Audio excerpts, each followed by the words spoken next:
For all APS-C photographers and creators, I have some good news for you because Sirui just announced two brand new Nightwalker f1.2 autofocus lenses.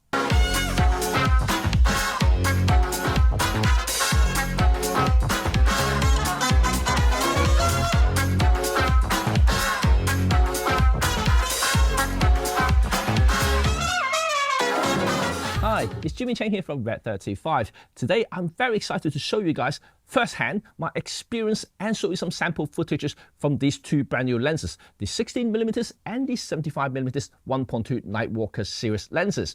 And these are the sequel or the continuation or the follow-up to the original trio that I already reviewed, the 33, the 23 and the 56 1.2 Nightwalker series.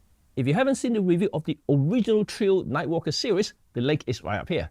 But if you have, well, you will recall that I absolutely adore those lenses, especially the 23mm, because I found it to be sharp and very useful even at wide open 1.2. So, how does the brand new 16 and 75 fare compare to the original 3? In terms of build, there is absolutely no difference to the original 3.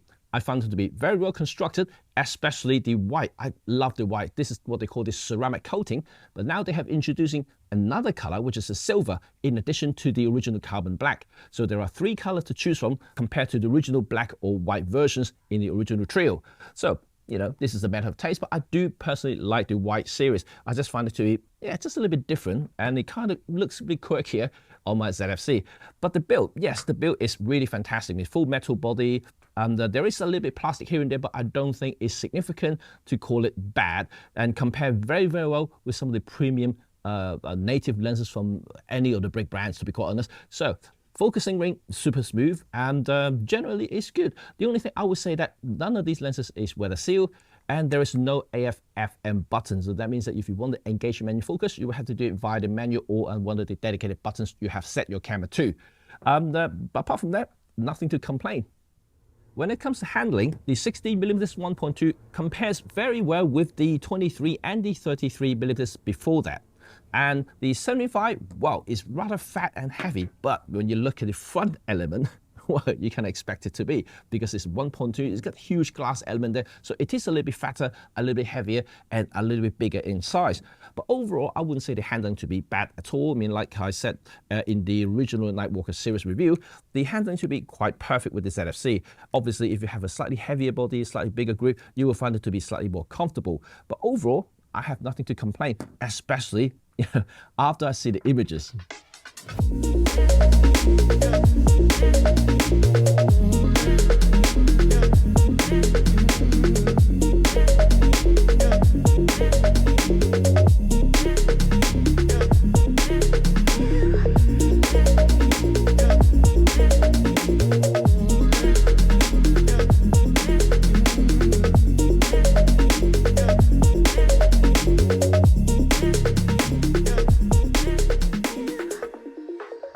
Well, you've seen the images, they're absolutely fantastic. I found them to be sharp, very useful at 1.2 aperture, performs well in my professional environment. But before I go further on how the lens renders and how much I feel about the actual overall aesthetics of the images that it creates, well, let me show you the brick wall tests. First, let's have a look at the 16mm. As you can see, central regions is already very sharp at 1.2.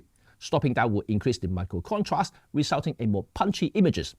Peak performance arrives at 5.6 before diffraction kicks in at f11. Edge performance is equally impressive, although 1.2 is slightly softer than the center, but I would still say that it's very usable.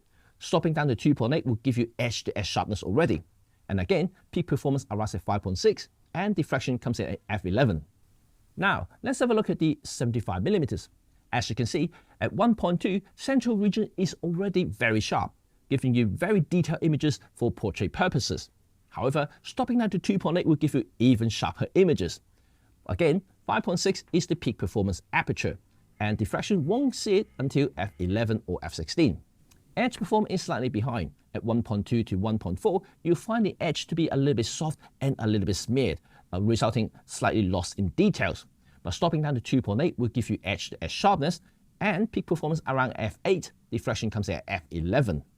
So Clinical sharpness is only one thing, and what I'm impressed about these two lenses are the actual rendering of them. First of all, the 16mm is the probably more clinical of the two. Really sharp, really punchy, very modern looking. And the 75, however, is more, I wouldn't say vintage, but definitely carries some of the characters that I've seen in the late 90s to early 2000 look. So to me, I think that's the era that really resonate with my portrait photography. That's kind of how I started, so I'm quite used to that kind of look. So for me, these 75 absolutely have that quality, which I really enjoy. And for that, the bokeh quality between these two are fantastic. Very creamy, very soft, especially, again, the 75. I would say that because the 75 is so easy to throw the background out of focus, so you can create a lot of bokeh with the 75, especially with this 1.2 aperture. So for those who like subject separation, you are going to love this lens.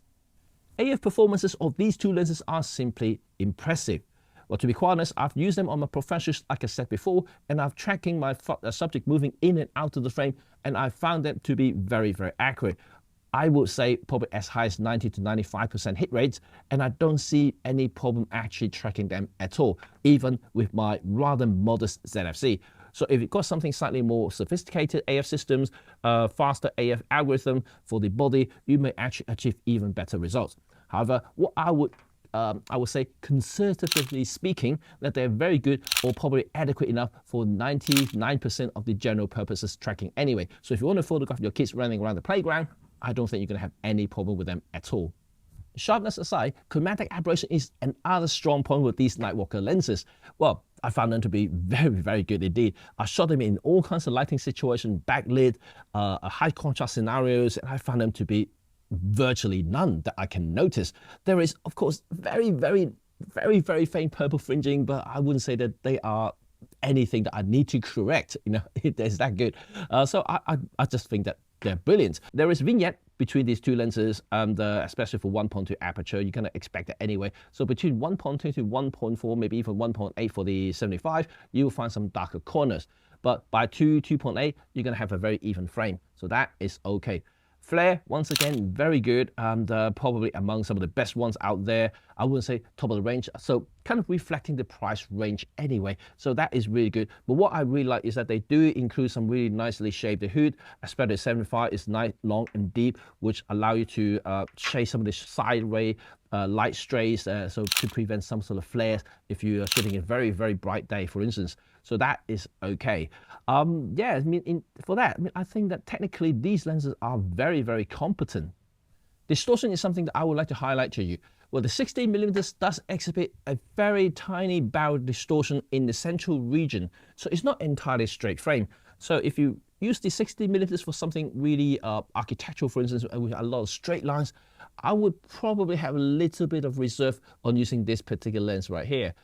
The 75, again, it's got a little bit of pincushion, but it's not difficult to correct in post. It's way better or way easier to correct compared to the 16mm, simply because the 16mm has the kind of barrel in the central oval shape regions, so it's not easy to correct at all. So I'd rather leave it without any correction, just shoot it as is. But the 75, you can correct them if you really want to, just by doing a -2 to -5 in the Lightroom, for instance. That will give you a very nice and straight frame. And finally, for video, well, the good thing is, well, first of all, the 16mm is almost the same shape, same size, and same weight to the original 23 and 33mm Nightwalkers. So that means if you use these three lenses interchangeably on the gimbal, you don't have to rebalance them. The 75 will be more in line with the 56 because it's slightly bigger and fatter. So it's probably easier if you kind of group them into two sets, have two gimbal setup or whatever you want to do for filmmaking. But other than that, is the AF motor, like I said, is actually fast enough to do a general purpose focusing, and I found them that if I want to rack focus from one point to another, it's actually very, very easy automatically. But breathing is an issue between these two lenses. These are not cine lenses, so there are some breathing visible, especially the 75, simply because the shallow depth of field that's very evident in all kinds of scenarios. So if you shoot at wide open 1.2 to even 2.8, you will see a lot of shallow depth of field going. So if you rack focus, yeah, you can definitely see the frame moving in and out, or kind of like almost like a zooming in and out effect. So that you just have to be a little bit more careful when it comes to that. You can correct them in post, but something that I need to highlight. So this is it. This is my review or short review of the Sirui brand new Nightwalker 16mm and 75mm 1.2 lenses. What do I think about them? Well, you can kind of sense my tones in the entire video, right? They are fantastic and I would highly recommend them. Well, I'm going to put the link in the description because Sirui is launching them via the crowdfunding platform Indiegogo or the Kickstarter. I can't remember which one, but I'm going to put the link in the description so you can check them out specifically. And you can probably score some early bird deals as well, which is going to be fantastic, you know, for the price. I think you can't get better than this. Anyway, I like the lenses, especially the 75. I really like using this for my portrait. Compared to the original Nightwalker series, I think they are even better lenses. So I'm really glad to see Sirui continue to improve the optical formula. The optical performance is now kind of moving towards the really great range. So I'm really glad to see air performances, again, you know, they're improving as well. So yeah, overall, I have nothing too negative to say about the lenses. Any sort of bad things already highlighted in the videos already is down to you. So you know, to judge it yourself whether the sample images you see is bad or good. Anyway, I hope you like this review, and like I said, this is not a sponsored video. They did send the early samples to me to review, and like I said, these are pre-production sample units. I wasn't paid to say anything positive or anything like that. I just use them and say whatever I think about them. What I can say is that the pre-production sample units, the lens themselves is fine. The lens hood is a little bit inconsistent right here, but yeah, because these are still pre-production. This one here hasn't got any felt element in there. This one has, even though that I don't think it's very well attached to it, so it's kind of bits of it is kind of coming off.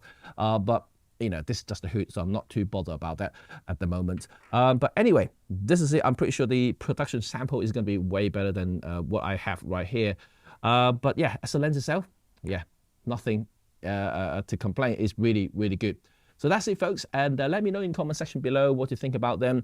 In the meantime, I really would like to see Sirui produce some of these lenses in micro four thirds mount. You know why? Because 16mm is a good focal length for micro four thirds. So is the 75. Remember, micro four thirds, Olympus has a 75mm f1.8, which is a fantastic portrait lens.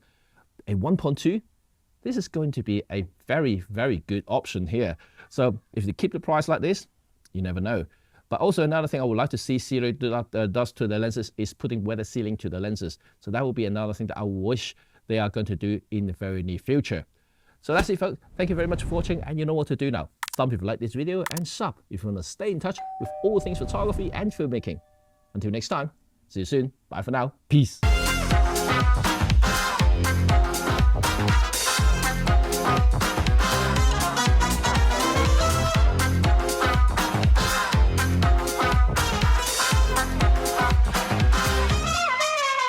Welcome to the bonus section. Yes, I genuinely like these lenses here. The 16 and 75, I did use it quite a bit in my portrait session here. Especially 75 is really great for headshot, shoulder shot, even half-length portrait. Fantastic focal length here for the APS-C platform. Even full height, you know, full height is really good as well, because you do get the subject separation with the 1.2 aperture. It's nuts. It's really nuts, and I'm really glad to see Chinese lenses have gone so far since the last 5 years, and you know, compared to, you know, even before COVID, for instance, and their lenses weren't especially good, you know, in a lot of ways. But now, 4 or 5 years later, they are really good value for money. If you would want a slightly more budget-oriented, but while maintaining, you know, relatively high optical performances, you know, I don't think you can get anything like better than some of these Chinese lenses. Especially Sirui is really pushing their Nightwalker series. Their cine lenses, for instance, are also really known around the you know, budget filmmakers, for instance, and they love their lenses there. I don't see why their photography lenses will be any worse than that. So that's it, and that's really good. My next review will be this, really. This is another APS-C lens for you know, the platform, and this is the Yongnuo 33mm f1.4. You heard that right, 1.4. So really fast aperture. At 33, it's more like a standard lens for the platform as well. So that is very good. So until next time, I'll see you all very soon. Stay tuned. Bye for now.